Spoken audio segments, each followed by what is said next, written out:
اور ایک دن فرمایا حسین منی وانا من الحسین، لوگو حسین مجھ سے ہے اور میں حسین سے ہوں۔ لمحے بیتتے گئے، پھر وہ جاں گداز لمحے بھی آئے جب صحابہ کی چیخیں نکل رہی تھی، جب مسجد نبوی اجڑ رہی تھی، جب حجرہ عائشہ کے اندر اللہ کے محبوب اپنے رب کے ہاں جانے کی تیاریاں کر رہے تھے، جب سیدہ فاطمہ کے لبوں پہ یہ لفظ تھے سبت علیہ مصائب لو سبت علی الارض سرنا لیالیا، میرے اوپر اتنی مصیبتیں پڑی، اگر یہ دنوں پہ پڑتی تو وہ بھی کالی راتیں بن جاتے۔ حضور علیہ السلام کا جب جسد اطہر اٹھا تو صحابہ کی جو حالت تھی وہ اس انداز سے کہ صحابہ کے کلیجے پھٹ رہے تھے، روحیں گداس ہو رہی تھی۔ ایک ہاتھ اٹھا کے دعا مانگ رہا تھا، اللہم اذہب بصری حتی لا ارا بعد حبیبی محمد احدا، اے اللہ مجھے اندھا کر دے، مجھے اندھا کر دے، میری آنکھوں کی بینائی اچک لے، تیرا محبوب تہے مزار چلا گیا، میں نے آنکھوں کی روشنی کو کیا کرنا ہے۔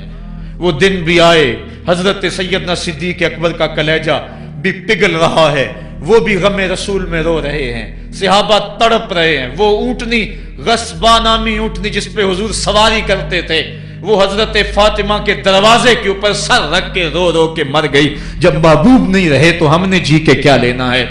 کائنات اجڑ گئی، جہان میں جو ہے وہ ہر سمت اندھیرا ہی اندھیرا چھا گیا، لیکن روشنی کے ٹمٹماتے ہوئے چراغ آج بھی روشن ہیں، جن کو دیکھ کر مصطفیٰ یاد آتے ہیں۔ لوگ ان شہزادوں کو دیکھ لیتے ہیں اور حضور کی یاد کو تازہ کر لیتے ہیں۔ وقت گزرتا گیا، پھر وہ لمحے بھی آئے کہ جب حضرت امام حسن کو زہر دیا گیا اور آپ کا کلیجہ کٹ کٹ کے کئی سو حصوں میں باہر آیا۔ آپ سے آخری لمحے حضرت امام حسین نے پوچھا کہ میرے بھائی کوئی وصیت؟ کہا بیٹا کوفے والوں سے بچ کے رہنا، ان کے دغے سے بچ کے رہنا۔ لمحے بیت گئے، 60 ہجری کو یزید تخت نشین ہوا، تخت نشین ہو گیا تھا، لیکن اس نے یہ چاہا کہ حضرت امام حسین رضی اللہ تعالی عنہ میرے لیے بیعت کر لیں، اور اس نے مدینے کے گورنر ولید بن عقبہ کو خط لکھا، اور خط کا مضمون یہ تھا کہ امام حسین کو بلاؤ اور میرے لیے بیعت لو، اور اگر وہ بیعت نہیں دیتے تو اس خط کے جواب کے ساتھ ان کا سر بھیج دو۔ ولید بن عتبہ محب اہل بیت تھا، اس نے رات کی کافی تاریکی کے اندر حضرت امام حسین رضی اللہ تعالیٰ عنہ کو پیغام بھیجا۔ حضرت امام حسین نے حضرت عبداللہ ابن زبیر سے مشورہ کیا، انہوں نے کہا اس وقت گورنر کا بلانا خیر نہیں، صبح جائیں گے۔ آپ فرمایا نہیں میں بھی جاتا ہوں، کچھ سواروں کو ساتھ لیا، کہا تم باہر کھڑے ہو جانا دارالامارت کے، اگر میں آواز دوں تو تم دوارے پلانگ کے اندر آ جانا۔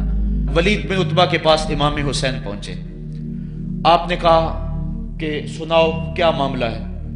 تو اس نے کہا کہ یہ خط ہے جو یزید نے بھیجا ہے۔ آپ نے فرمایا کہ میں صبح بتاؤں گا۔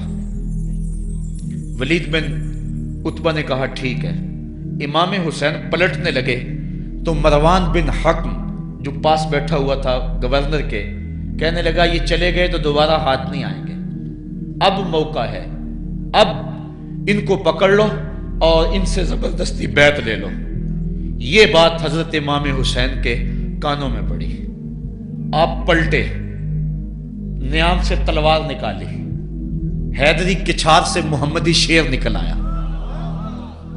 اور حضرت امام حسین رضی اللہ تعالیٰ عنہ نے اس وقت جو جملے کہے، تاریخ کے اوراق کے اندر وہ جملے محفوظ ہیں۔ حضرت امام حسین نے کہا ایھا الامیر، اے امیر تو جانتا نہیں ہم کون ہیں؟ انا معدن الرسالہ و مہبط الوحی و مختلف الملائکہ، میں وہ ہوں جس کے گھر میں جبریل آتا تھا، ہمارے گھر میں وحی اترتی رہی ہے۔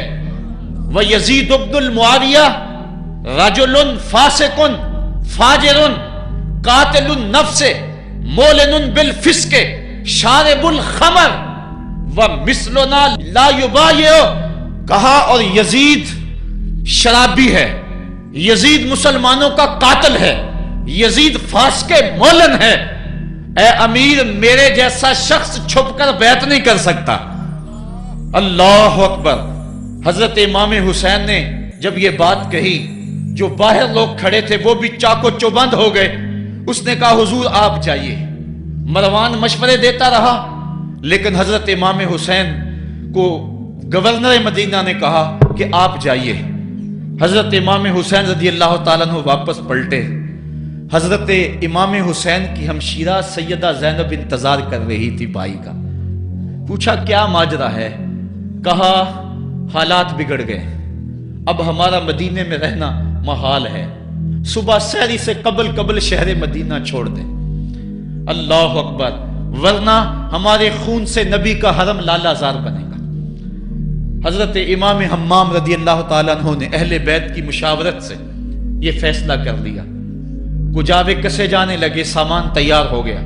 حضرت محمد بن حنفیہ کو کہا کہ تم یہاں رہو اور تم خبر پہنچانا کہ پیچھے کیا ماجرے ہوتے ہیں، اور مکے کی طرف میں سفر کر رہا ہوں.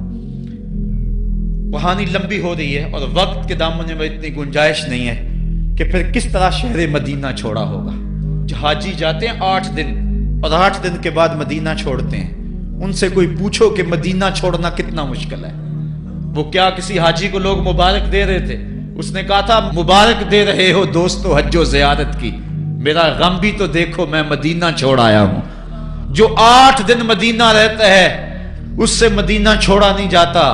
جس کی ولادت مدینے میں ہوئی، جو کھیلتا تھا تو مدینے کی گلیوں میں، جس کے گھر کا دروازہ مسجد نبوی میں کھلتا تھا، اس حسین کو مدینہ چھوڑنا قیامت ہوگی. شہر مدینہ چھوڑا.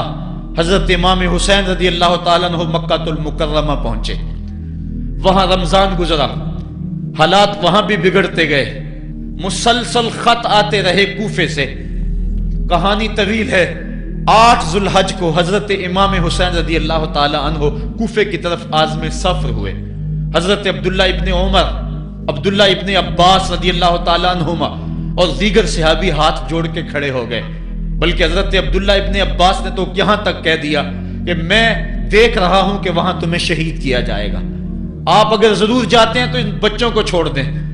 حضرت امام حسین فرماتے میرے غم گسارو، میرے پیارو، مجھ کو نہ روکو، مجھ کو جانے دو، مجھے نانے کے دی کی ڈوبتی کشتی بچانے دو.